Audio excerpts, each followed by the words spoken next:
கர்த்தருக்கு ஸ்தோத்திரம். இந்த நாள் தேன்துளி நிகழ்ச்சியிலே உங்களை நான் மீண்டும் சந்திப்பதில் அதிக மகிழ்ச்சி அடைகிறேன். இந்த நாள் நமக்கு ஒரு ஆசீர்வாதமான ஒரு நாளாக அமையட்டும். இந்த நாளில் கூட தொடர்ந்து கவலை என்கிறதான காரியத்தை குறித்து பார்க்கின்ற வேளையில் அப்போஸ்தலனாகிய பவுல் பிலிப்பியருக்கு எழுதின நிருபத்தில் ஒரு வசனத்தை அவர் சொல்லுகிறார். அந்த வசனத்தை நான் இன்று உங்களுக்கு படிக்க விரும்புகிறேன். என்ன சொல்கிறான்னு பாருங்கள். நீங்கள் ஒன்றுக்கும் கவலைப்படாமல் எல்லாவற்றையும் குறித்து உங்கள் விண்ணப்பங்களை ஸ்தோத்திரத்தோடே கூடிய ஜெபத்தினாலும் வேண்டுதலினாலும் தேவனுக்கு தெரியப்படுத்துங்கள். நீங்கள் தெரியப்படுத்துங்கள். அப்பொழுது எல்லா புத்திக்கும் மேலான தேவ சமாதானம் உங்கள் இருதயங்களையும் உங்கள் சிந்தைகளையும் கிறிஸ்து இயேசுக்குள்ளாக காத்துக்கொள்ளும். இந்த அருமையான வசனத்துக்காக ஆண்டவருக்கு நன்றி சொல்ல வேண்டும்.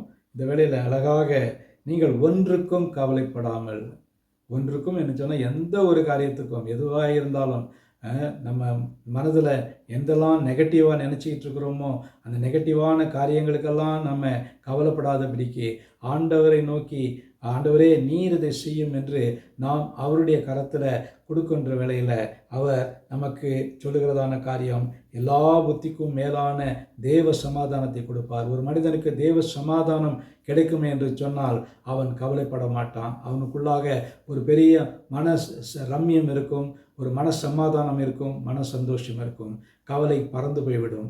ஆகவே இந்த வேளையில் அப்போஸ்தலனாகிய பவுல் சொன்னது போல நாம் ஒன்றுக்கும் கவலைப்படாமல் எல்லாவற்றையும் குறித்து ஸ்தோத்திரத்தோடும் விண்ணப்பத்தோடும் ஆண்டவருக்கு தெரியப்படுத்துவோம்.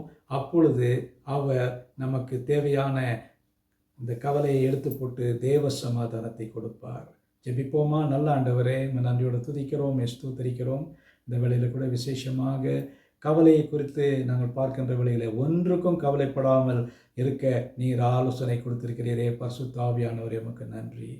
தொடர்ந்து எங்களோடு கூட இருங்க, எங்களை பலப்படுத்திடுங்க. மீட்பர் இயேசுவின் நாமத்தில் ஜெபிக்கிறேன் நல்ல பிதாவே. ஆமேன், ஆமேன்.